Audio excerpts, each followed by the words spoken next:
आज हमें जो बात करनी है कोऑर्डिनेशन केमिस्ट्री में वो करनी है उनके हाइब्रिडाइजेशन की। और हाइब्रिडाइजेशन के लिए हमारे पास बेटा थ्योरीज आई, और वो थ्योरीज क्या हैं?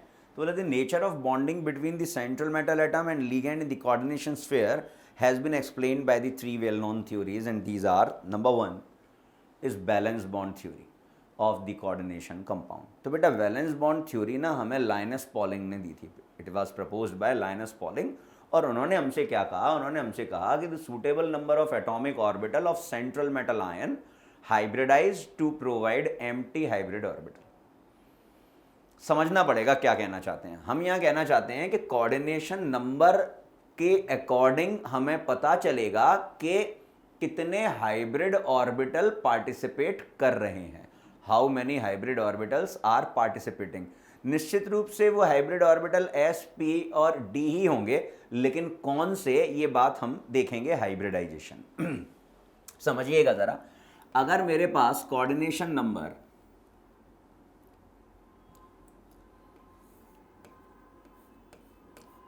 2 है तो हाइब्रिडाइजेशन एस पी होगा। तो कोऑर्डिनेशन नंबर 2 आपको बता रहा है कि हमारे पास यहाँ 2 ऑर्बिटल्स हैं जिनका इन्वॉल्वमेंट है इस हाइब्रिडाइजेशन में, और इसका जो शेप होगा बेटा वो लीनियर होगा। तो जितने भी कोऑर्डिनेशन नंबर 2 वाले कॉम्प्लेक्स होंगे ना, उनका हाइब्रिडाइजेशन एसपी होगा और उनका जो ज्योमेट्री या शेप होगा वो लीनियर होगा। ऐसे ही बेटा जब कोऑर्डिनेशन नंबर 3 होगा तो हाइब्रिडाइजेशन sp2 होगा, क्योंकि कोऑर्डिनेशन नंबर 3 मुझे बता रहा है कि 3 orbitals are participating in the hybridisation, और जो शेप या ज्योमेट्री होगा बेटे वो होगा ट्राइगोनल प्लेनर। Trigonal planar. बेटा जब कोऑर्डिनेशन नंबर 4 होगा, जब कोऑर्डिनेशन नंबर कितना होगा? 4,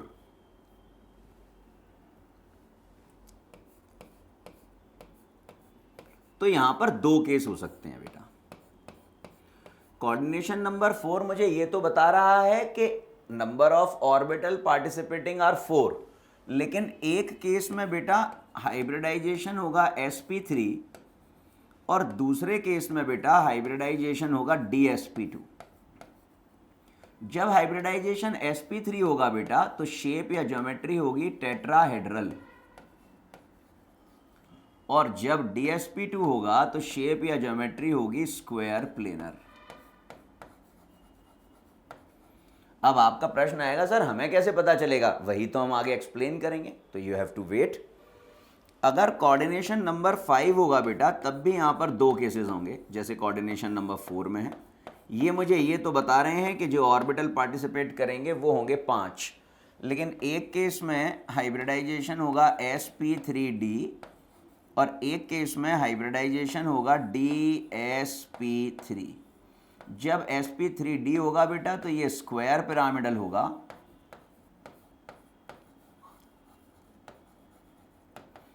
और बेटा जब dsp3 होगा तो ये पेंटागोनल बाय पिरामिडल होगा।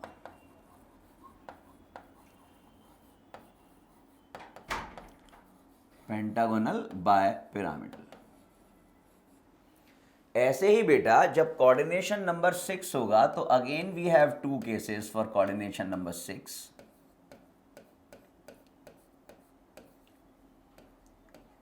6 ऑर्बिटल तो हैं, एक केस में होगा हाइब्रिडाइजेशन sp3d2, एक केस में होगा d2sp3, और दोनों ही केसेस में जो शेप या ज्योमेट्री होगी बेटे वो होगी ऑक्टाहेड्रल। ऑक्टाहेड्रल। तो ये बात तो मुझे ध्यान में रखनी पड़ेगी, और बड़ी आसान भी है। कोऑर्डिनेशन नंबर मुझे बता रहा है कि कितने ऑर्बिटल पार्टिसिपेट कर रहे हैं। अब जो बात मुझे समझनी है वो ये समझनी है कि जब कोऑर्डिनेशन नंबर 4 है, जब कोऑर्डिनेशन नंबर 5 है, जब कोऑर्डिनेशन नंबर 6 है, तो कौन सी हाइब्रिडाइजेशन? क्योंकि इन 3 कोऑर्डिनेशन नंबर में मेरे पास 2 केसेस हैं, उसी को हम आगे यहाँ पर पढ़ने जा रहे हैं। तो हमें बताया गया कि suitable number of atomic orbital of central metal ion hybridise to provide empty hybrid orbital. बेटा जब आप कोवलेंट मॉलिक्यूल का हाइब्रिडाइजेशन पढ़ रहे थे ना, तब हमें जरूरत थी हाफ फिल्ड ऑर्बिटल्स की, क्योंकि वहां म्यूचुअल शेयरिंग, ओवरलैपिंग हो रही है 2 एटॉमिक ऑर्बिटल्स के, जिनके एटॉमिक ऑर्बिटल्स क्या हैं? हाफ फिल्ड हैं और ऑपोजिट स्पिन है।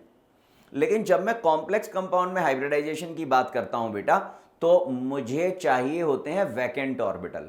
क्वेश्चन उठता है सर वैकेंट ऑर्बिटल क्यों चाहिए होते हैं, तो मैं कहूंगा बेटा क्योंकि लीगेंड जो है वो इलेक्ट्रॉन पेयर डोनेट करता है।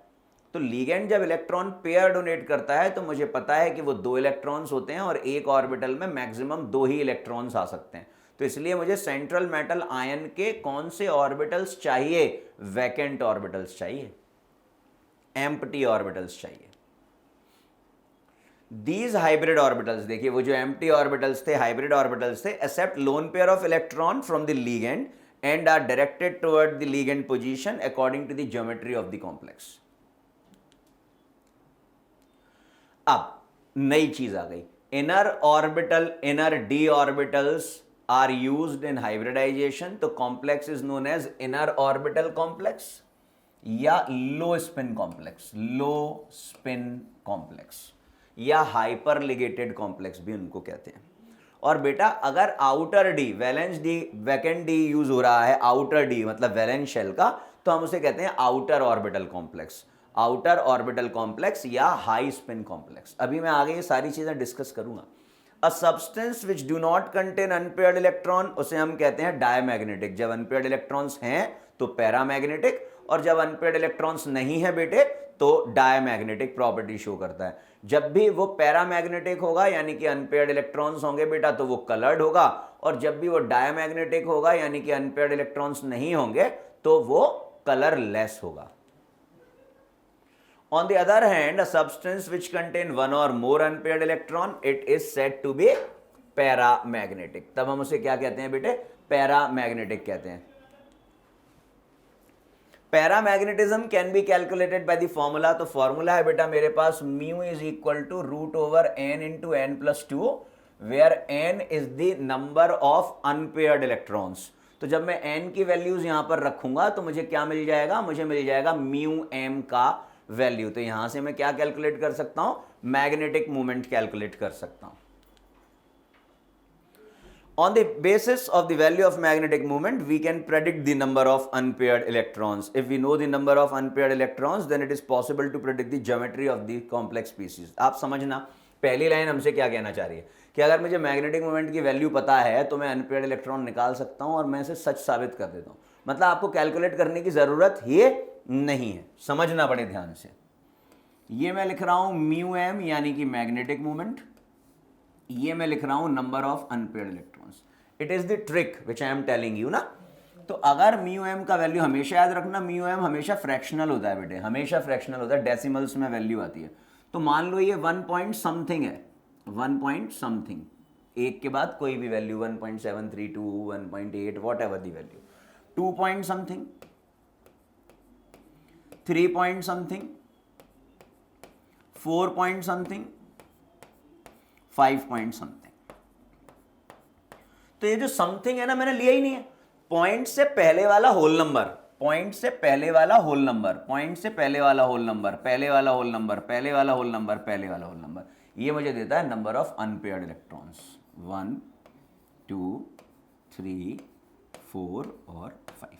तो अगर मेरे पास म्यू एम की वैल्यू है तो मुझे कोई फॉर्मूला लगाकर number of unpaired electrons calculate नहीं करने हैं। मैं म्यू एम की वैल्यू को देखूंगा, जो भी वैल्यू दे रखी है उसमें पॉइंट से पहले वाला जो होल नंबर है that will give me the number of unpaired electrons.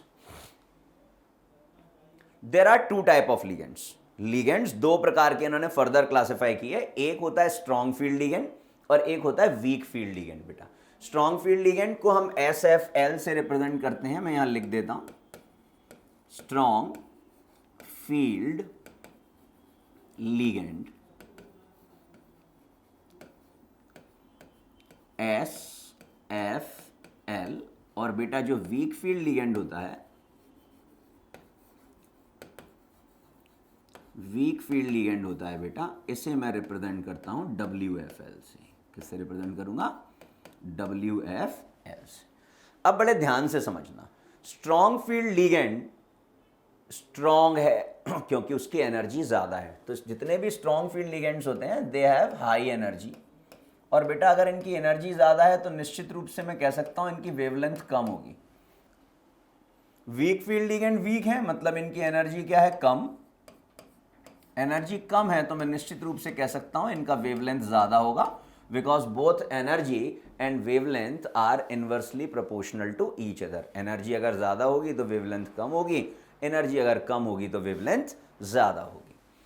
अब स्ट्रॉन्ग फील्ड लिगेंड करते क्या है? स्ट्रॉन्ग फील्ड लिगेंड करते हैं इलेक्ट्रॉन की पेयरिंग, क्योंकि उनकी एनर्जी ज़्यादा है तो वो एनर्जी देकर अनपेयर्ड इलेक्ट्रॉन को क्या कराते हैं? पेयर कराते हैं। अब सर क्या पेयरिंग मैं कभी भी करवा सकता हूं क्या? मैं कहूंगा नहीं। सर कितनी भी करवा सकता हूं क्या? मैं कहूंगा नहीं। Pairing is done only to the extent which is required to cause the hybridisation possible for that coordination number. Sir आप क्या कहना चाह रहे हो? मैं ये कहना चाह रहा हूं कि जब मेरे पास कोऑर्डिनेशन नंबर 4 था बेटा, तो मेरे पास 2 हाइब्रिडाइजेशन थे, sp3 था और dsp2 था। जब मेरे पास 5 था कोऑर्डिनेशन नंबर, तब भी मेरे पास 2 हाइब्रिडाइजेशन थे बेटा, एक था sp3d और एक था dsp3। और बेटा जब मेरे पास कोऑर्डिनेशन नंबर 6 था, तब भी मेरे पास 2 हाइब्रिडाइजेशन थे, एक था sp3d2 और एक था d2sp3। हमेशा जब भी कॉम्प्लेक्स कंपाउंड का हाइब्रिडाइजेशन हम कैलकुलेट करते हैं तो हमें यह बात समझनी चाहिए कि पूरा का पूरा गेम, पूरा का पूरा प्लान जो है वो s और d पर टिका हुआ है।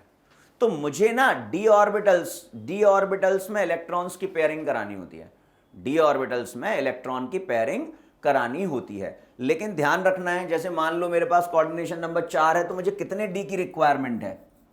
1 d की रिक्वायरमेंट है। मेरे पास कोऑर्डिनेशन नंबर 5 है तो मुझे कितने डी की रिक्वायरमेंट है? 1 डी ऑर्बिटल की रिक्वायरमेंट है। मेरे पास कोऑर्डिनेशन नंबर 6 है तो मुझे कितने डी की रिक्वायरमेंट है? सर 2 डी की रिक्वायरमेंट है। ध्यान से समझना, ये केस समझ में आ गया तो हाइब्रिडाइजेशन समझ में आ गई। तो अगर मान लो पहले से ही मेरे पास कोऑर्डिनेशन नंबर 6 है और पहले से ही मेरे पास 2 डी खाली हैं, तो फिर मैं SFL भी क्यों ना अटैच दो, पेयरिंग नहीं कराऊंगा, मैं आराम से हाइब्रिडाइजेशन निकाल लूंगा। लेकिन अगर अनपेयर्ड इलेक्ट्रॉन्स हैं और उन अनपेयर्ड इलेक्ट्रॉन की पेयरिंग कराने पर मुझे 2d खाली मिल रहे हैं तो मैं पेयरिंग कराऊंगा। मतलब मुझे ऐसा नहीं है कि जितने अनपेयर्ड इलेक्ट्रॉन्स दिख रहे हैं उन सभी अनपेयर्ड इलेक्ट्रॉन्स की पेयरिंग करानी है। मुझे मेरी नीड देखनी है। मेरी नीड एक अनपेयर्ड, मतलब मेरी नीड एक ऑर्बिटल को खाली करने की है तो मैं 2 अनपेयर्ड इलेक्ट्रॉन की पेयरिंग कराऊंगा। मेरी नीड 2 ऑर्बिटल को खाली करने की है तो मैं 4 अनपेयर्ड इलेक्ट्रॉन की पेयरिंग कराऊंगा। ये बात ध्यान में रखनी है कि SFL अटैच्ड है तो ऐसा नहीं है कि वो अपनी एनर्जी का मिसयूज करेगा, जितने अनपेयर्ड इलेक्ट्रॉन्स हैं सारे अनपेयर्ड इलेक्ट्रॉन्स की पेयरिंग कराएगा। वो देखेगा कि हमारी नीड क्या है, हमारी रिक्वायरमेंट क्या है, और वो रिक्वायरमेंट डिसाइड करता है कोऑर्डिनेशन नंबर। जैसे मैंने बताया कि अगर 6 है तो 2d खाली करने की जरूरत है। अगर 2d खाली हो रहे हैं तो उसके लिए मुझे 4 अनपेयर्ड इलेक्ट्रॉन की पेयरिंग करानी है। अगर 1 खाली चाहिए तो मुझे 2 की करानी है, बेशक मेरे पास कितने भी अनपेयर्ड बने रहें। ये बात मुझे ध्यान में रखनी है। जब मैं एग्जांपल्स लूंगा तो आपके ये बात समझ में आने लगेगी। WFL क्या होते हैं? WFL are incapable to pair up the electrons. Weak field ligand यानी कि WFL are incapable to pair up the electrons. अब SFL क्या है? ये स्पेक्ट्रोकेमिकल सीरीज से आया, ये हमें लर्न करना पड़ेगा। This is the decreasing order. This is the decreasing order, मतलब स्ट्रॉन्गेस्ट लिगेंड जो है वो कौन है? Cn-। स्ट्रॉन्ग ये भी है, लेकिन धीरे धीरे इनकी स्ट्रेंथ जो है वो क्या हो रही है? कम। मतलब PY भी SFL है, लेकिन Cn- के कंपैरिजन में बात करूंगा तो ये वीक है। WFL पर आते हैं। WFL है I- से लेकर H2O तक। ध्यान दीजिएगा, this is the weakest ligand, weakest. H2O की चर्चा करते हैं, बड़ा इंटरेस्टिंग है ये। H2O जो होता है ना बेटे, ये नॉर्मली तो WFL होता है। H2O in general is WFL, but H2O with scandium +3, cobalt +3, nickel +2, it will act as SFL. जब निकेल +2 ऑक्सीडेशन स्टेट में है और उसके साथ लिगेंड वाटर अटैच्ड है तो वो वाटर SFL की तरह बिहेव करेगा। कोबाल्ट +3 के साथ वाटर अटैच्ड है तो वो वाटर SFL की तरह बिहेव करेगा। स्कैंडियम +3 के साथ वाटर अटैच्ड है तो वो वाटर SFL की तरह बिहेव करेगा। ये बात मुझे ध्यान में रखनी होगी। दूसरा, ये SFL और WFL का जो फंडा है ना, जो कॉन्सेप्ट है ना, it is only for 3D series elements. मतलब 4D 5D सीरीज एलिमेंट्स के लिए ऑल लिगेंड्स आर SFL। ये भी लिख देता हूं। This concept of strength of ligand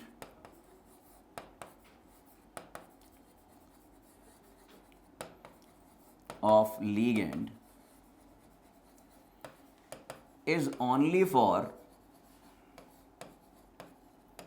3D series elements। केवल किसके लिए एप्लीकेबल है? 3D सीरीज एलिमेंट्स के लिए एप्लीकेबल है। For 4D 5D series elements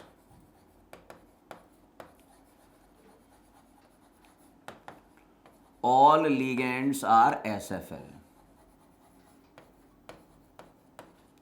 बहुत इंपॉर्टेंट पॉइंट लिखा है बेटा मैंने, जो हमारी मदद करेगा क्वेश्चन सॉल्व करने में, कि जब भी 3D से ज्यादा सीरीज वाले मेटल्स मेरे पास हैं तो मुझे यह सोचने की जरूरत नहीं है कि लिगेंड SFL है या WFL है। यही वजह है कि मोस्ट ऑफ द क्वेश्चन जो हमसे पूछे जाते हैं ना, वो 3D सीरीज पर पूछे जाते हैं, क्योंकि वो जानना चाहते हैं आपको पता है कि नहीं कि कब लिगेंड SFL है और कब लिगेंड WFL है। Geometry shape and magnetic nature of some of the complex which is the application of valence bond theory. चलिए, तो जरा सबसे पहले जो बात मैं आपसे करूंगा वो मैं करूंगा इनर ऑर्बिटल और आउटर ऑर्बिटल कॉम्प्लेक्स की। ध्यान से समझना।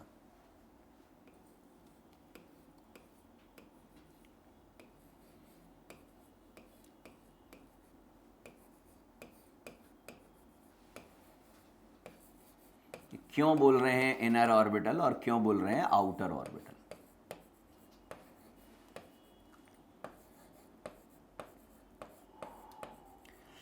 ये मैंने केस लिखे थे क्योंकि कंफ्यूजन हमें कोऑर्डिनेशन नंबर 4, कोऑर्डिनेशन नंबर 5 और कोऑर्डिनेशन नंबर 6 में ही था। तो देखें, जब मैं sp3 की बात कर रहा हूं तो वी हैव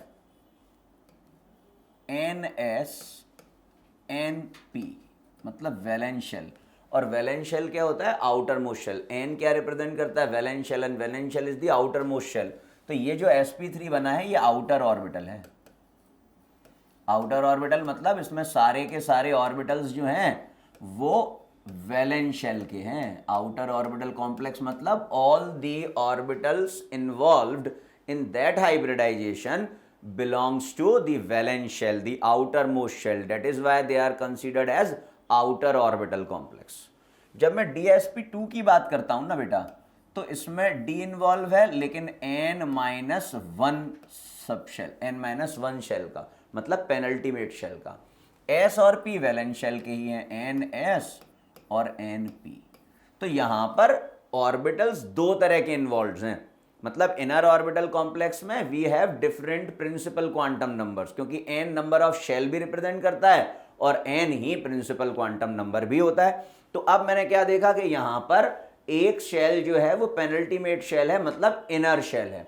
इसीलिए हम इस तरह के कॉम्प्लेक्स को क्या कहते हैं? Inner orbital complex. Inner orbital complex, इन्हें हम क्या कहते हैं? Inner orbital complex. अब मैं फिर से यहां पर आ गया। अब तो केस बड़ा ही आपको मुझे लगता है कि समझ में आ रहा होगा। NS, NP और ND। और आपकी सुविधा के लिए बता दूं, जिस हाइब्रिडाइजेशन में D पहले है वो इनर ऑर्बिटल है, जिस हाइब्रिडाइजेशन में D बाद में है वो आउटर ऑर्बिटल है। इसी चीज को मैं आपको टेक्निकली समझा रहा हूं। जब मैंने sp3d में बात की तो we have s orbital, we have p, we have d, and all these three orbital belongs to valence shell, that is outermost shell. That is why it is the outer orbital complex. Outer orbital complex.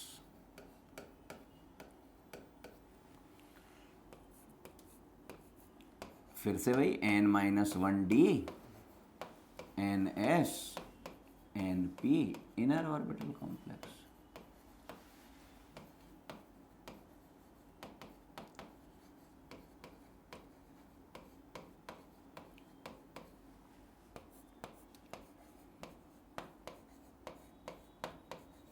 सारे के सारे valence shell के हैं, मतलब outer most shell के हैं। Outer orbital complex,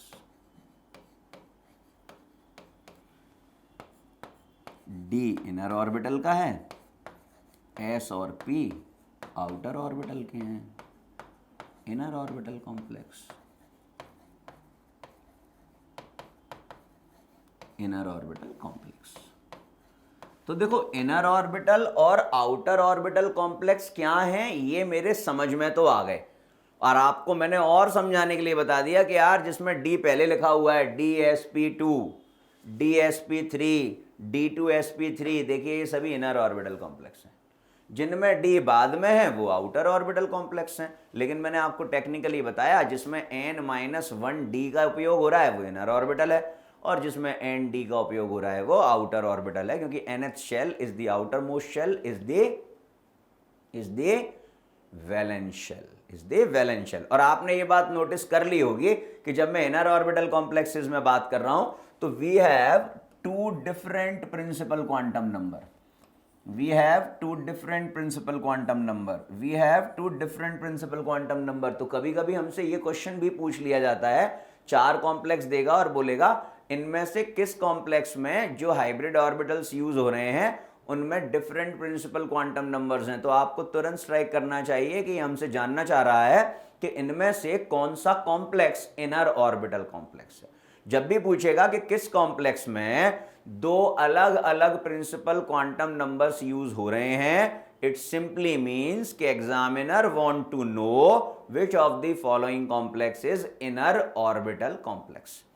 अब inner orbital complex और आउटर ऑर्बिटल कॉम्प्लेक्स मोस्टली कौन कौन फॉर्म करता है इसके बारे में चर्चा करते हैं।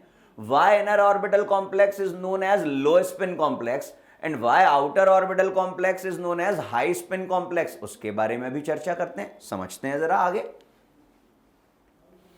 मैं लिख रहा हूं सबसे पहले यहां inner orbital complex.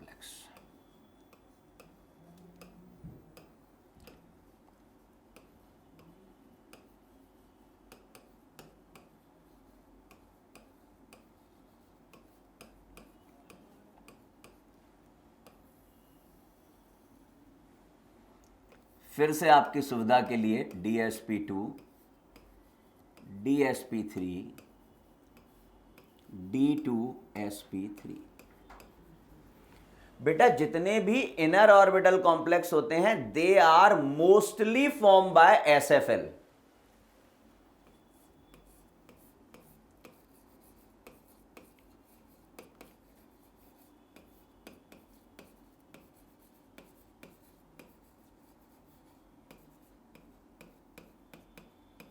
They are mostly formed by SFL। अब बेटा SFL क्या होते हैं? सर आपने बताया था SFL are capable to pair up the electron, electron की पेयरिंग कराते हैं।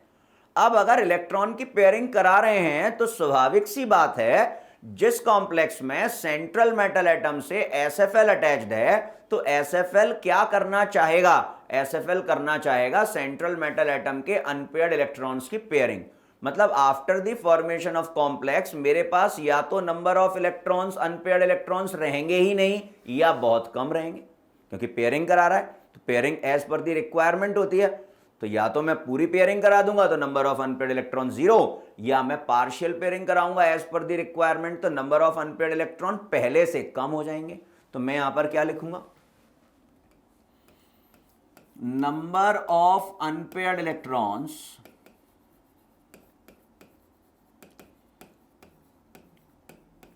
are very less or 0,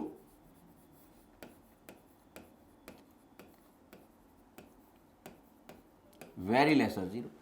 अब मुझे पता है कि जब number of unpaired electron present होते हैं तो पैरामैग्नेटिक होता है, नहीं होते हैं तो डायमैग्नेटिक होता है। तो जब 0 है तब तो डायमैग्नेटिक होगा, जब कम है तो लीस्ट पैरामैग्नेटिक होगा। कम है तो लीस्ट पैरामैग्नेटिक, ज्यादा है तो मोस्ट पैरामैग्नेटिक। तो ईदर लीस्ट पैरामैग्नेटिक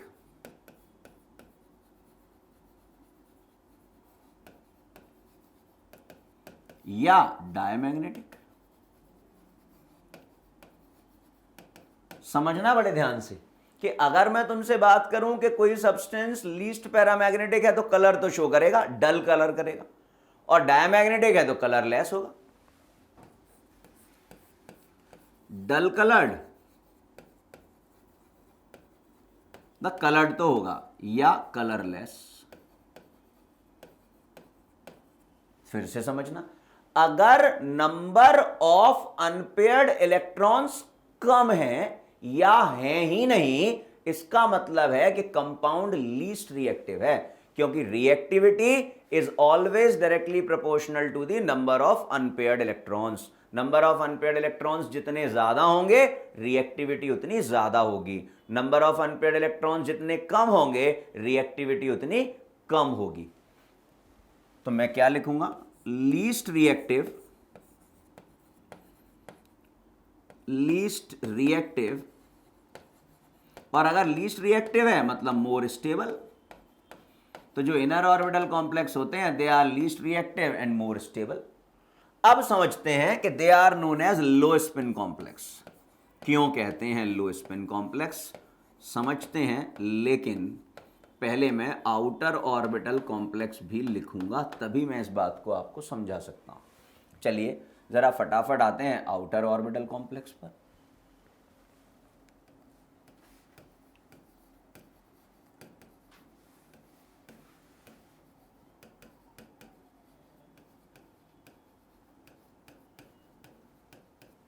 फिर से वही आपकी सुविधा के लिए sp3,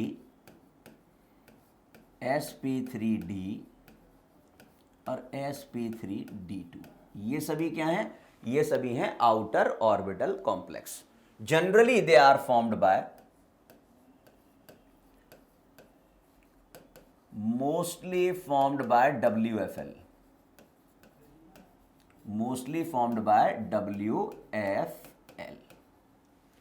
अब बेटा WFL क्या होते हैं, वो जो इनकैपेबल है इलेक्ट्रॉन्स की पेयरिंग कराने में, मतलब ये तो कभी इलेक्ट्रॉन की पेयरिंग करा ही नहीं सकते। अगर नहीं करा सकते हैं तो हमेशा अनपेयर्ड इलेक्ट्रॉन की प्रेजेंस होगी। सर क्यों? क्योंकि डी ब्लॉक के एलिमेंट्स कॉम्प्लेक्स बनाते हैं, they have partially filled D subshell, they always have unpaired electrons in them. तो number of unpaired electrons always present, number of unpaired electrons present.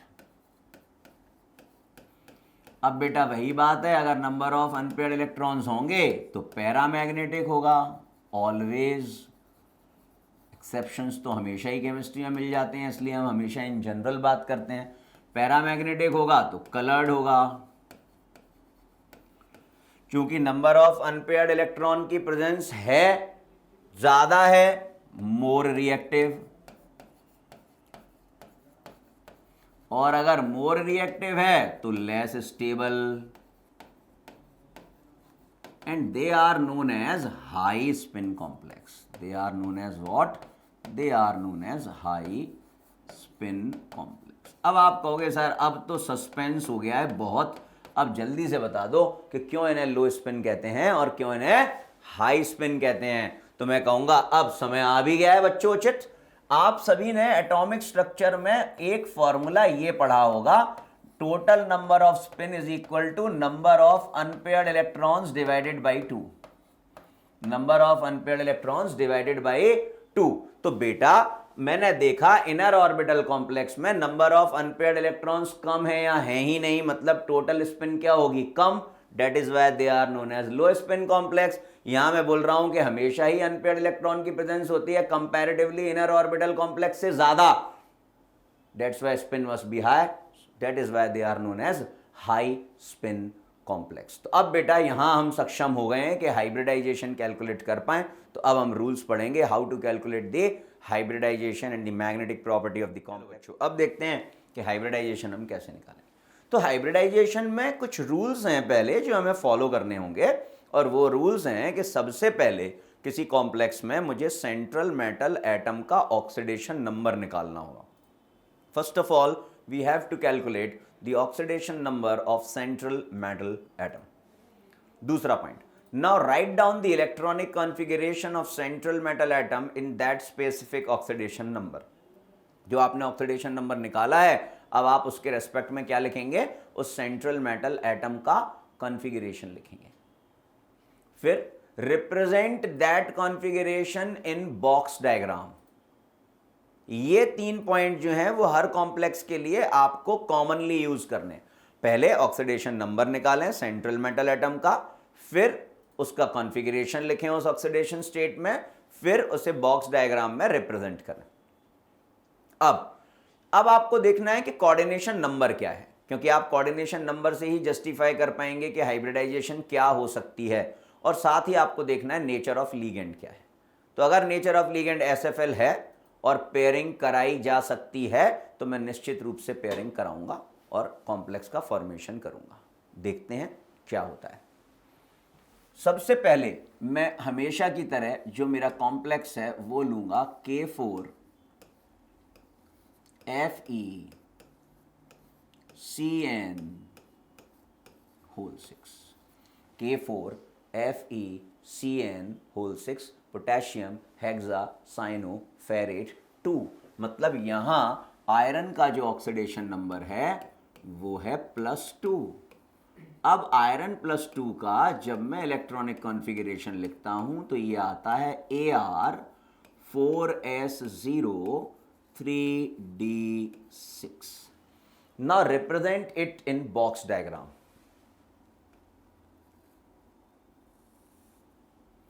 मैंने आगे वाली स्लाइड्स में बेटा टेबल फॉर्म में भी आपको कॉम्प्लेक्स दिए हुए हैं, मैं लेकिन आपको यहां सिखाना चाहता हूं कि मैं हाइब्रिडाइजेशन कैसे कैलकुलेट करूं खुद से. ये मैंने बना दिया 3D. ये मेरे पास है 4s और ये मेरे पास है 4p. फोर्थ शेल यानी कि वैलेंस शेल में D भी होगा, लेकिन उसकी ज़रूरत पड़ेगी या नहीं हम देखते हैं. बॉक्स डायग्राम बना दिया, इसमें इलेक्ट्रॉन्स की फिलिंग कर दूं. S में तो एक भी है नहीं, D में है 6. हुंड रूल फॉलो करना है भैया. 1 2 3 4 5 और 6 मैंने फिल कर दिया. अब सर ने क्या बोला, अब देखना है कोऑर्डिनेशन नंबर क्या है. मैंने कहा यार कोऑर्डिनेशन नंबर तो है 6. अब समझना बेटा, कोऑर्डिनेशन नंबर अगर 6 है तो हाइब्रिडाइजेशन 2 हो सकती हैं, या तो sp3d2 या d2sp3. मतलब मुझे 2d ऑर्बिटल्स की रिक्वायरमेंट है, और उन 2d ऑर्बिटल्स के लिए मुझे चेक करना पड़ेगा कि क्या मैं पेयरिंग करा सकता हूं. अगर करा सकता हूं तो मैं इनर ऑर्बिटल कॉम्प्लेक्स का फॉर्मेशन कर दूंगा, नहीं करा सकता तो मैं आउटर ऑर्बिटल कॉम्प्लेक्स का फॉर्मेशन कर दूंगा. चलिए जरा देखते हैं कितने डी खाली चाहिए, 2. नेचर ऑफ लीगेंड क्या है, Cn- है, और Cn- क्या होता है, SFL होता है. मतलब पेयरिंग कराई जा सकती है. तो देखो मुझे 2d खाली चाहिए. 2d खाली करने के लिए मुझे 4 अनपेयर्ड इलेक्ट्रॉन्स चाहिए. देखिए हैं मेरे पास. अगर इन दोनों की पेयरिंग करा दूंगा तो एक ऑर्बिटल वैकेंट हो जाएगा, इन दोनों की पेयरिंग करा दूंगा तो दूसरा ऑर्बिटल भी वैकेंट हो जाएगा जो Cn- करा सकता है. तो हमने क्या करा दी भाई, पेयरिंग करा दी.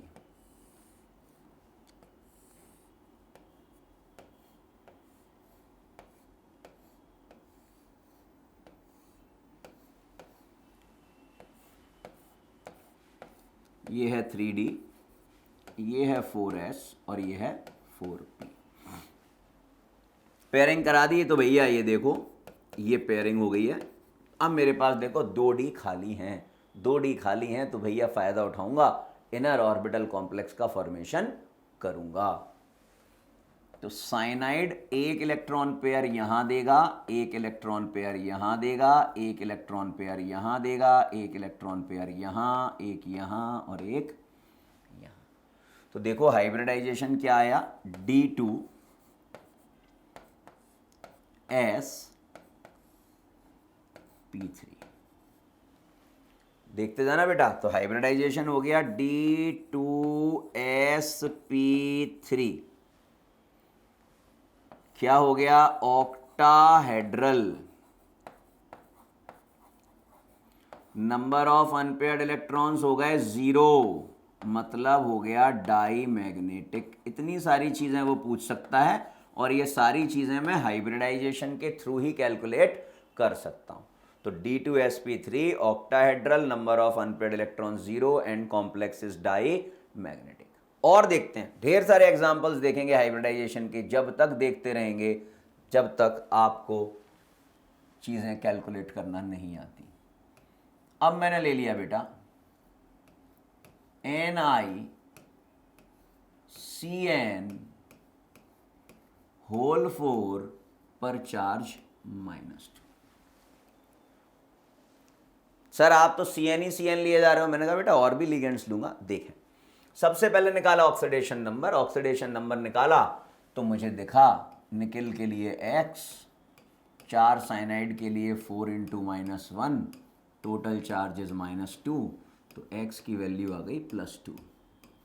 मतलब निकिल का ऑक्सीडेशन नंबर कितना आ गया है? +2। सर ने क्या बताया था कि सेकंड स्टेप में मुझे उसी ऑक्सीडेशन स्टेट में सेंट्रल मेटल एटम का क्या लिखना है? Oxidation number, sorry electronic configuration लिखते हैं। AR 4s0 और 3d8 will be its configuration in +2 oxidation state. Now represent it in box diagram.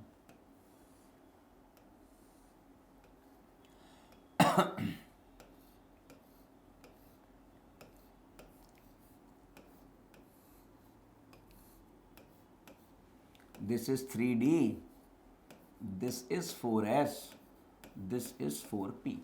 Electron भर देते हैं, हुंड रूल फॉलो करते रहना है। 1 2 3 4 5 6 7 और 8, ये मैंने इलेक्ट्रॉन्स फिल कर दिए।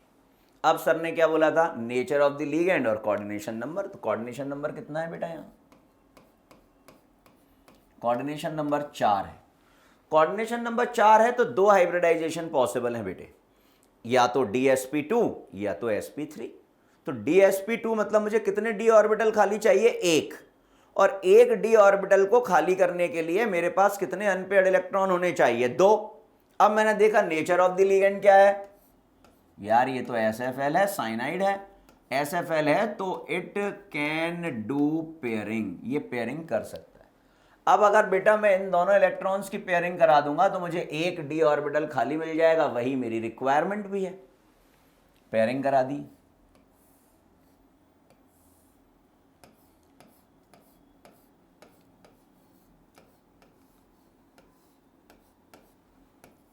थ्री डी 4s 4p, ये देखो पेयरिंग करा दी। 1 d खाली हो गया। d खाली हो गया तो भैया साइनाइड तो इसको ही देगा इलेक्ट्रॉन पेयर। एक साइनाइड, दूसरा साइनाइड, तीसरा साइनाइड और चौथा साइनाइड। देखो DsP2। तो भैया इसका हाइब्रिडाइजेशन क्या आ गया? DsP2। मतलब शेप या geometry square planar, number of unpaired electrons 0,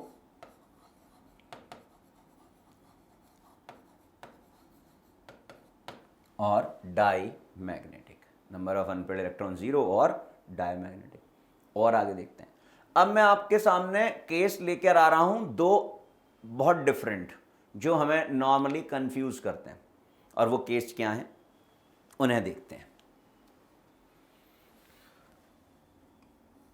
मेरे पास है nickel tetracarbonyl NiCO whole 4, nickel tetracarbonyl, है ना। चलो बहुत अच्छी बात है। अब निकिल टेट्रा कार्बोनिल में निकिल का ऑक्सीडेशन नंबर क्या है? सर ये तो 0 है, क्योंकि कार्बोनिल तो न्यूट्रल लिगेंड होता है। कॉन्फ़िगरेशन आएगा AR 4s2 और 3d8। सर ने कहा है कि हमें अब बॉक्स डायग्राम में रिप्रेजेंट करना है इसको। चलो करते हैं।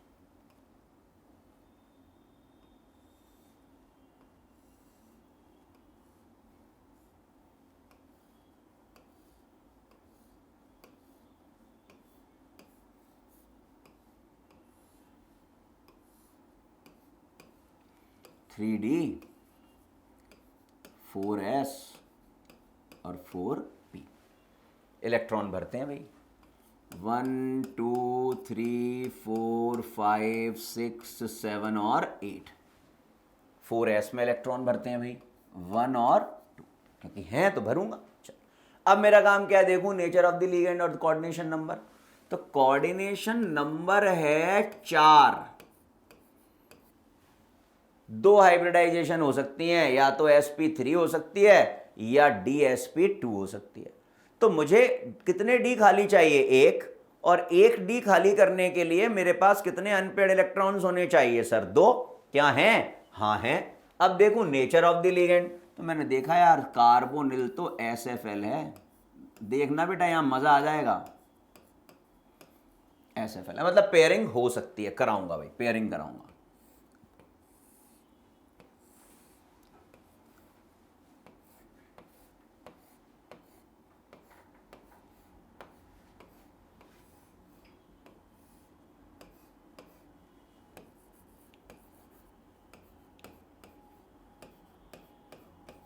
पेयरिंग तो कराऊंगा क्योंकि करा सकता हूं। पेयरिंग करा दिया, एक डी खाली तो कर दिया बेटा, पेयरिंग कराकर एक डी खाली तो कर दिया है। लेकिन मैंने देखा कि यार एस में तो इलेक्ट्रॉन है, SFL ने पेयरिंग तो कराई है। अब बहुत ध्यान से समझना बेटा, मेरे पास है 4s, मेरे पास है 3d और मेरे पास है 4p। मैं आपसे कहूं कि इन सबशेल्स को इनके ऑर्डर ऑफ एनर्जी में अरेंज करो, तो बेटा 4s की एनर्जी सबसे कम, उससे ज़्यादा किसकी 3d की, और सबसे ज़्यादा किसकी 4p की। तो क्या हुआ था, हुआ ये था कि SFL ने इलेक्ट्रॉन की पेयरिंग करी थी। अब इलेक्ट्रॉन की पेयरिंग तो करी, कैसे? क्योंकि SFL की एनर्जी होती है ज़्यादा, इसने अपनी एनर्जी दी, पेयरिंग हो गई, एक डी खाली हो गया। अब बिना एस सबशेल के तो हाइब्रिडाइजेशन पॉसिबल ही नहीं है ना, without s subshell hybridization is not possible. तो उस एनर्जी को हम क्या करेंगे, इस 4s में प्रेजेंट इलेक्ट्रॉन्स को देंगे। तो 4s सबशेल में प्रेजेंट इलेक्ट्रॉन उस एनर्जी को एब्जॉर्व करेंगे और एक्साइटेड स्टेट में जाएंगे, यानी कि हायर एनर्जी वाले सबशेल में जाएंगे। तो बेटा 4s से ज्यादा एनर्जी किसकी है, 3d की। अब मैंने देखा कि यार 4s से एक्साइटेड हुए, कहां चले गए, 3d में, और 3d में उनको एकोमोडेशन मिल भी रहा है क्योंकि 2 ही इलेक्ट्रॉन है, एक ऑर्बिटल खाली चाहिए। तो ये इलेक्ट्रॉन्स जो है बेटा, ये जंप कर कर पहुंच जाएंगे यहां। सर 4p में क्यों नहीं भेजा? मैं कहूंगा निश्चित रूप से 4p में भेजता अगर 3d में मेरे पास ऑर्बिटल खाली नहीं होते, क्योंकि इलेक्ट्रॉन एनर्जी एब्जॉर्व जो करता है और एनर्जी एमिट जो करता है हमेशा पार्टली करता है, डिसकंटिन्यूअस फॉर्म में करता है, स्टेप बाय स्टेप करता है। तो 4s से इलेक्ट्रॉन सबसे पहले कहां जाएगा, 3d के पास, पूछेगा भैया जगह खाली है मेरे एकोमोडेशन के लिए, अगर होगी तो वहीं पर रुक जाएगा, नहीं होगी तो दोबारा कहां जाएगा, 4p के पास, बोलेगा भैया जगह खाली है, होगी तो वहां बैठ जाएगा। तो वही हुआ, इलेक्ट्रॉन पेयर ने एनर्जी को एब्जॉर्व किया, एनर्जी एब्जॉर्व कर कर 3d के पास गया, बोला भैया जगह खाली है, मतलब ऑर्बिटल खाली है। 3d ने बोला हाँ अभी अभी तो कार्बोनिल ने करवाया है। तो उसने कहा क्या मैं यहाँ आके रह जाऊं? बिल्कुल रह जाओ, क्यों नहीं, द्वार खुला हुआ है। तो हुआ यूं कि ये जो एस सबशेल में प्रेजेंट इलेक्ट्रॉन्स थे, ये एनर्जी को एब्जॉर्व कर कर कहाँ चले गए, हायर एनर्जी वाले शेल में, और हायर एनर्जी वाले शेल में मतलब 3d में जाकर उन्होंने एकोमोडेशन को गेन कर लिया। तो ये जो इलेक्ट्रॉन्स आए हैं, ये वाले, ये इलेक्ट्रॉन इस एस से आए। अब एस खाली हो गया है, पी खाली है, तो एक लिगेंड, दूसरा लिगेंड, तीसरा लिगेंड और चौथा लिगेंड। तो देखिए एस P3, तो हाइब्रिडाइजेशन देखो यहां क्या हुआ, sp3, शेप क्या हुई, tetrahedral, number of unpaired electrons क्या है, 0, और क्या है, और है डाई मैग्नेटिक, और क्या है, डाई मैग्नेटिक। अब देखो है तो SFL फॉर्म क्या करना चाहिए था, इनर ऑर्बिटल कॉम्प्लेक्स, लेकिन कंडीशन ही ऐसी थी मेटल आयन की कि इनर ऑर्बिटल कॉम्प्लेक्स बन ही नहीं पाया, इसलिए हम बोलते हैं मोस्टली। केमिस्ट्री में हम किसी भी चीज़ को पक्का नहीं बोल सकते हैं, कभी भी कुछ भी हो सकता है। देखिए आपके सामने यहाँ पर ये स्थिति है। एक और एग्जाम्पल लेता हूँ, वो भी इसी तरीके का केस है, इसीलिए वो एग्जाम्पल ले रहा हूँ, आपको मज़ा आएगा, कई बार पूछा भी जाता है। अब मैंने ले लिया बेटा CuNH3 4SO4। इस कॉम्प्लेक्स का नाम है बेटा स्विट्जर्स रिएजेंट। क्या कहते हैं इसे?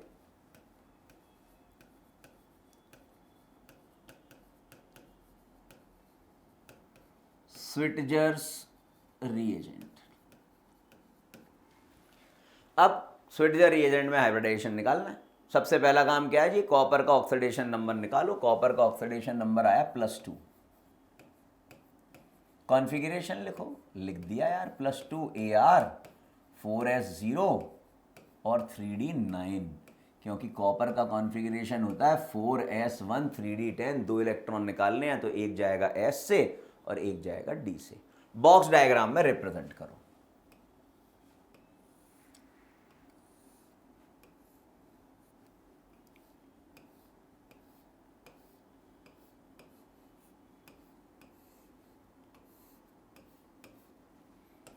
थ्री डी 4S और 4P। 9 इलेक्ट्रॉन्स हैं, 1 2 3 4 5 6 7 8 और 9। अब देखो कोऑर्डिनेशन नंबर क्या है सर? कोऑर्डिनेशन नंबर तो 4 है, ठीक है। कोऑर्डिनेशन नंबर 4 है, मतलब फिर से वही दो केस, या तो हाइब्रिडाइजेशन होगा sp3 या तो हाइब्रिडाइजेशन होगा dsp2। मतलब मुझे कितने डी खाली चाहिए? एक डी खाली चाहिए। फिर मैंने देखा NH3 क्या है? NH3 तो SFL है। अब SFL है तो एनर्जी ज़्यादा है, इसने क्या किया? इसने एनर्जी दी, और इसके द्वारा दी गई एनर्जी को इस इलेक्ट्रॉन ने क्या किया? एब्जॉर्व किया। और जब इस इलेक्ट्रॉन ने एनर्जी को एब्जॉर्व किया तो निश्चित सी बात है ये एक्साइटेड स्टेट में जाएगा, मतलब हायर एनर्जी स्टेट में जाएगा। तो बेटा 3D से ज़्यादा एनर्जी किसकी है? 3D से ज़्यादा एनर्जी है 4p की। तो ये इलेक्ट्रॉन जंप करेगा और जंप कर कर चला जाएगा कहाँ? 4p वाले ऑर्बिटल में। जंप करा दिया भैया।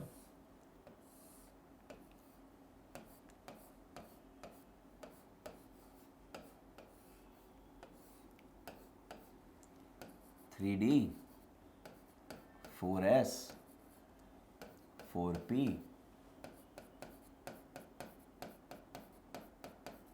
p में एक अनपेयर्ड इलेक्ट्रॉन। अब देख लो, एक अमोनिया, दूसरा अमोनिया, तीसरा अमोनिया, चौथा अमोनिया, DsP2। आशा करता हूँ ये कॉन्सेप्ट आपके समझ में आ गया होगा। अब आप देखना है तो ये inner orbital DsP2 square planar भी है,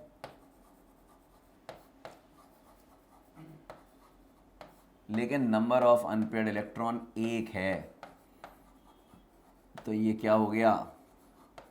पैरामैग्नेटिक। और अगर ये पैरामैग्नेटिक है तो निश्चित रूप से ये कलर्ड भी होगा। पैरामैग्नेटिक है तो और क्या होगा? कलर्ड भी होगा। चलिए अब और आगे बढ़ते हैं। Interesting case. अब मैं उस डायलॉग को याद करा रहा हूं, उस स्टेटमेंट को याद करा रहा हूं जो मैंने SFL के समय आपसे कहा था। मैंने कहा था SFL सेंट्रल मेटल एटम या आयन में प्रेजेंट अनपेयर्ड इलेक्ट्रॉन की पेयरिंग कराने में कैपेबल हैं, but the pairing is only done to the extent which is required to cause the hybridization possible for that coordination number। मतलब pairing ऐसा नहीं है कि SFL है तो पेयरिंग होगी ही होगी। अगर कोऑर्डिनेशन नंबर के अकॉर्डिंगली मुझे d ऑर्बिटल खाली मिल रहे हैं तो there is no need to pair up. देखें ज़रा कॉन्सेप्ट, ये ऑक्टाहेड्रल कॉम्प्लेक्स के लिए बता रहा हूं।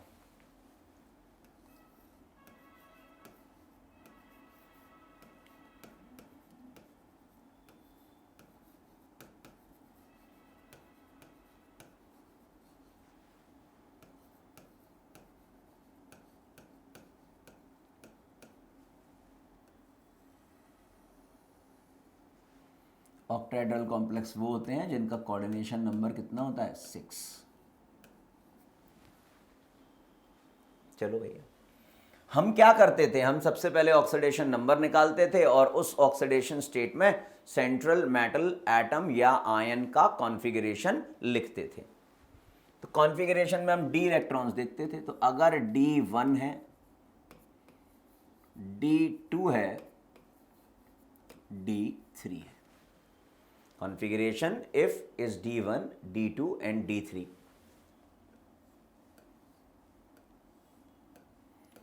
no pairing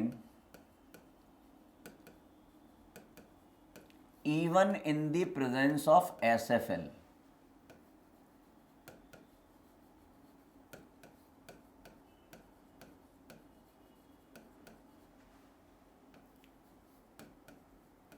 तो SFL के प्रेजेंस में भी पेयरिंग नहीं होगी। अब आपके दिमाग में प्रश्न तो आएगा, क्यों नहीं, मैं अभी आपको एक्सप्लेन करूंगा।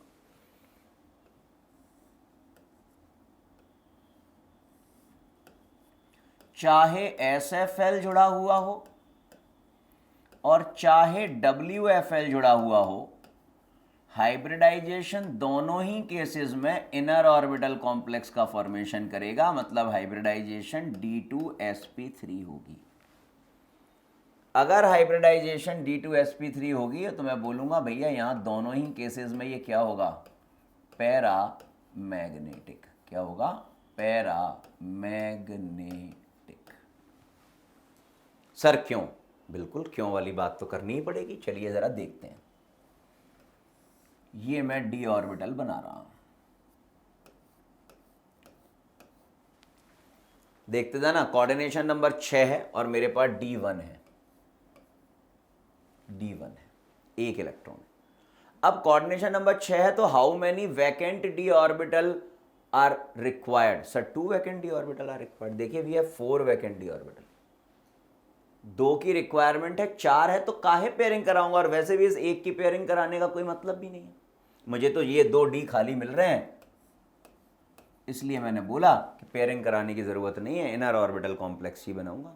कॉन्फ़िगरेशन अगर D2 है,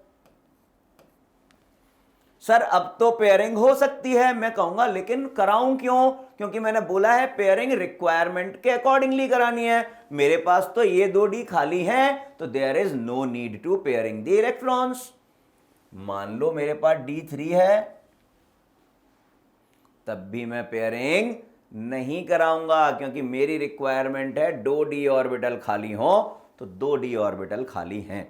अब आप देख लें, इन तीनों ही केसेस में, चाहे D1 हो, चाहे D2 हो, चाहे D3 हो, कॉम्प्लेक्स जो फॉर्म होगा वो होगा तो D2sp3 ही, लेकिन तीनों ही केसेस में वो पैरामैग्नेटिक होगा। D1 के केस में we have 1 unpaired electron, D2 के केस में वी हैव 2 अनपेयर्ड इलेक्ट्रॉन और D3 के केस में वी हैव 3 अनपेयर्ड इलेक्ट्रॉन्स।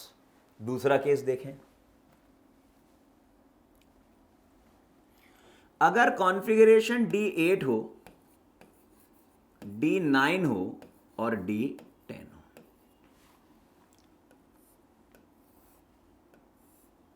तब भी no pairing even in the presence of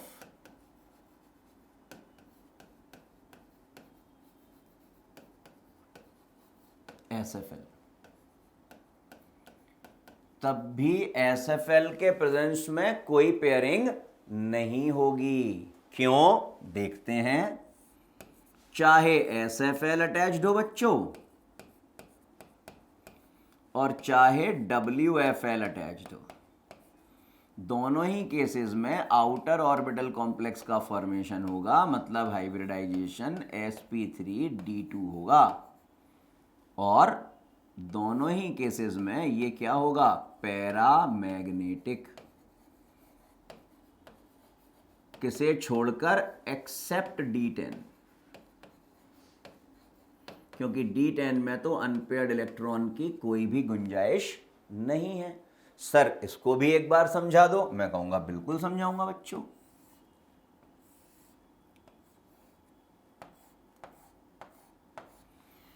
मेरे पास था D8, देखते जाना 1 2 3 4 5 6 7 और 8। अब चाहे SFL जुड़ाओ, अगर मान लो मैं पेयरिंग कराता भी हूं तो मुझे कितने डी खाली मिलेंगे? एक। पेयरिंग अगर इन दोनों की करा देता हूं तो कितने ऑर्बिटल खाली मिलेंगे? एक। रिक्वायरमेंट कितने की है? 2 की। तो क्या पेयरिंग कराने से कुछ होगा? नहीं होगा, इसलिए बोला sp3d2 हो जाएगा। कॉम्प्लेक्स क्या होगा? Paramagnetic with 2 unpaired electrons. अगर बेटा D9 है, पेयरिंग करा पाऊंगा? नहीं, एक अनपेयर्ड है, पेयरिंग करा ही नहीं पाऊंगा, आउटर ऑर्बिटल कॉम्प्लेक्स बनाऊंगा।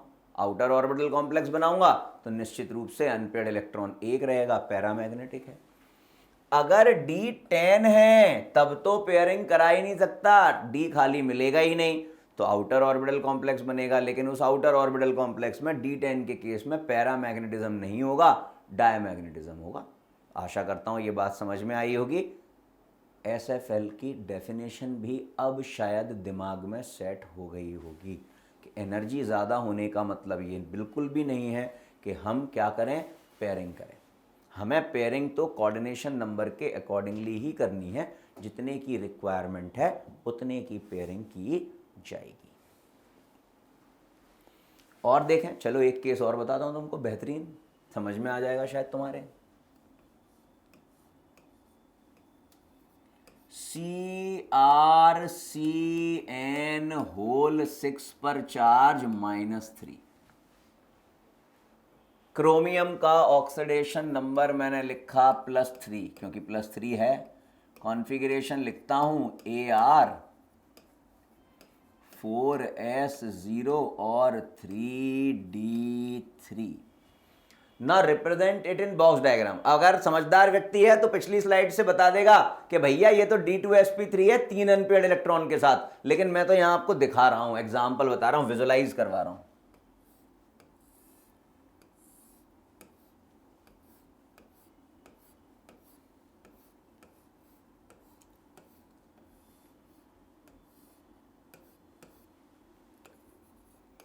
CD 4s 4p 1 2 3। ठीक है, अब मैंने क्या देखा? मैंने देखा भाई साहब कोऑर्डिनेशन नंबर तो 6 है। 6 है तो 2 केस हो सकते हैं, या तो sp3d2 या तो d2sp3। मतलब how many vacant d orbitals are required? Sir 2 vacant d orbitals are required. So Cn क्या है? SFL है, बना रहे। क्या पेयरिंग की जरूरत होगी? नहीं होगी सर, मुझे तो 2d खाली चाहिए, और देखिए ये 2d मुझे खाली मिल रहे हैं। तो हाइब्रिडाइजेशन क्या होगा? बिना पेयरिंग के D2sp3, एक लिगेंड 2 3 4 5 6, D2sp3। तो देखो हाइब्रिडाइजेशन हो गया D2sp3, number of unpaired electrons हो गए 3, पैरामैग्नेटिक। आई बच्चों बात समझ में? आ गई बात समझ के लिए बात की थी कि जब कॉन्फ़िगरेशन D1 हो, D2 हो, D3 हो, तब कोई भी पेयरिंग नहीं होगी, चाहे SFL ही क्यों ना हो। दोनों ही केसेस में हाइब्रिडाइजेशन D2sp3 होगा, यानी कि इनर ऑर्बिटल कॉम्प्लेक्स होगा और पैरामैग्नेटिक होगा। दूसरा केस मैंने आपके साथ डिस्कस किया था कि अगर D8 हो, D9 हो, D10 हो, तब भी स्ट्रॉन्ग फील्ड लिगेंड की प्रेजेंस में कोई पेयरिंग नहीं होगी और आउटर ऑर्बिटल कॉम्प्लेक्स का फॉर्म होगा। D8 और D9 के केस में वो पैरामैग्नेटिक होगा, जबकि D10 के केस में वो डायमैग्नेटिक होगा। As in D10 we have no unpaired electron. तो एक एग्जांपल वो भी ले लेता हूं, मैंने आपको D3 वाला एग्जांपल क्रोमियम के साथ दिया था। अब देख लें भैया ये केस, तो मेरे पास आ गया NiH2O होल 6 पर चार्ज +2। अब सबसे पहला काम क्या? निकल का ऑक्सीडेशन नंबर निकालें। तो निकल का ऑक्सीडेशन नंबर आ रहा है यहाँ से +2। अब इस ऑक्सीडेशन स्टेट में निकल का कॉन्फ़िगरेशन लिखें तो वो आएगा Ar4s0 और 3d8। Now what we have to do, we have to draw the box diagram. Box diagram बनाते हैं।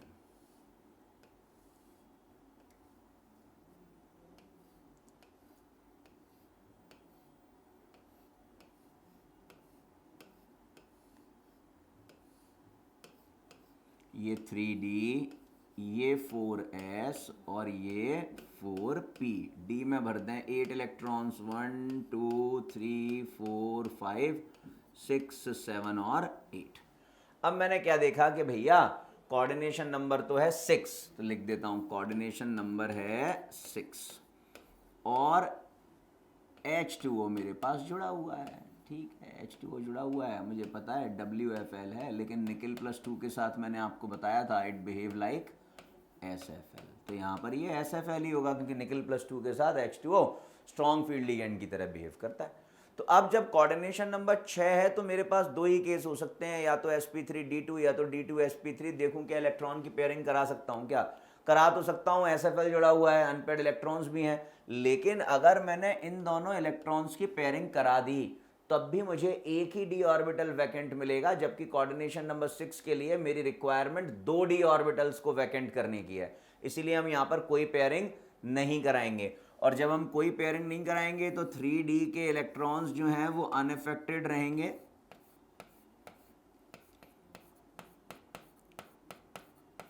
ये 8 इलेक्ट्रॉन्स जो हैं वो अनअफेक्टेड रहेंगे, ये 4s, ये 4p और ये 4d। 4s 4p 4d, 1 ligand, 2 ligand, 3 4 5 और 6 लिगेंड। तो देखिए हाइब्रिडाइजेशन क्या हो रहा है, sp3d2 हो रहा है। नंबर ऑफ अनपेयर्ड इलेक्ट्रॉन्स कितने हैं, 2, यानी कि कॉम्प्लेक्स क्या हो रहा है, पैरामैग्नेटिक। क्या हो रहा है, पैरामैग्नेटिक। तो ये मैंने आपको हाइब्रिडाइजेशन के कुछ एग्जाम्पल्स दिए जिसमें मैंने आपको बताया कि हमें क्या क्या ऑब्जर्व करना होता है। फिर मैंने आपसे कहा था कि मैंने एक टेबल के थ्रू भी इसे यहाँ समझाने का प्रयास किया है, तो देखिए ज़रा, मैंने यहाँ पर निकल +2 कॉम्प्लेक्स लिया है, बड़े ध्यान से देखना, निकल +2 D8। तो मुझे पता है कि निकल +2 में मेरे पास क्या होता है, 4s0 3d8। तो देख लीजिए, this is 3d8, this is 4s0। अब मैंने कहा निकल +2 में कौन सा कॉम्प्लेक्स, तो मैंने कहा यार क्लोरो कॉम्प्लेक्स। मैंने जो लिगेंड लिया है वो क्या लिया है, क्लोरीन लिया है। अब मुझे पता है कि कोऑर्डिनेशन नंबर 4 है, तो या तो हाइब्रिडाइजेशन sp3 पॉसिबल है या तो dsp2 पॉसिबल है। अब पेयरिंग करा सकता हूं कि हाँ यार कराऊंगा तो एक d ऑर्बिटल खाली तो मिल जाएगा, लेकिन मैंने देखा कि क्लोरीन जुड़ा हुआ है और क्लोरीन क्या है, WFL है। WFL है तो इलेक्ट्रॉन की पेयरिंग नहीं करा पाएगा, तो 3D जैसा था वैसा ही रहेगा। देखिए एक इलेक्ट्रॉन पेयर लिगेंड ने दिया 4s में, 3 इलेक्ट्रॉन पेयर लिगेंड ने दिए p में, तो हमारी हाइब्रिडाइजेशन क्या हो गई, sp3। ज्योमेट्री क्या हो गई, tetrahedral. Number of unpaired electrons कितने हैं, 2, तो इसकी प्रॉपर्टी क्या हो गई, पैरामैग्नेटिक। देखिए अगला केस। अब मैंने निकल में ही क्या ले लिया है, साइनो कॉम्प्लेक्स। फिर से कॉन्फ़िगरेशन तो वही 3d8 है और 4s2 है। तो अब क्या हुआ, अब ये हुआ जी कि साइनो जुड़ा हुआ है, मुझे पता है SFL होता है, इलेक्ट्रॉन की पेयरिंग करा सकते हैं। इलेक्ट्रॉन की पेयरिंग कराई तो हमने इन दोनों की जब पेयरिंग कराई तो मेरे पास एक डी खाली हो गया। तो देखिए एक लिगेंड, 2 लिगेंड, 3 लिगेंड और 4 लिगेंड, हाइब्रिडाइजेशन हो गया dsp2। और हाइब्रिडाइजेशन dsp2 हो गया तो कॉम्प्लेक्स हो गया स्क्वायर प्लेनर और नंबर ऑफ अनपेयर्ड इलेक्ट्रॉन्स हो गए 0, प्रॉपर्टी हो गई डायमैग्नेटिक। अब मैं फिर से निकल ले रहा हूं, मुझे पता है 3d8 है और 4s2 है। अब मैंने ले लिया निकल का कोबाल्ट कॉम्प्लेक्स, मैंने आपको इसके बारे में बताया भी था, हमें यहाँ पर रीअरेंजमेंट कराना पड़ेगा क्योंकि निकल जो था वो अपने 0 ऑक्सीडेशन स्टेट में था और 0 में था, तो 4s2 और 3d8 इसका कॉन्फ़िगरेशन है। तो हमने क्या किया, s से इलेक्ट्रॉन जंप करवाए, कहाँ पर भेज दिए, 3d में। तो हाइब्रिडाइजेशन हो गया sp3 tetrahedral with 0 unpaired electron and diamagnetic. देखिए निकल +2 में मैंने क्या ले लिया, ऑक्टाहेड्रल कॉम्प्लेक्स। अब जो लिगेंड है वो क्या है, NH3।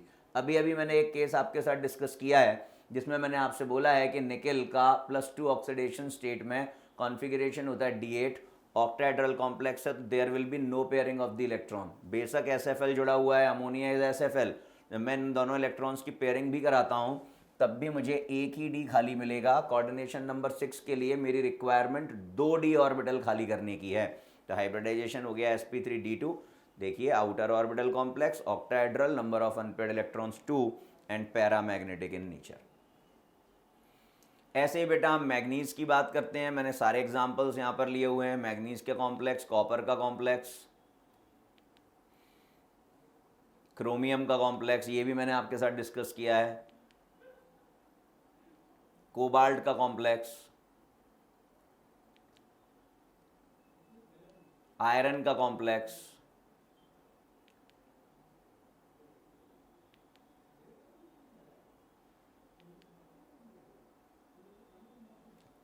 तो ये एग्जाम्पल्स के कुछ टेबल्स मैंने आपके सामने डिस्कस किए हैं और मैंने ढेर सारे एग्जाम्पल्स भी आपके सामने डिस्कस किए।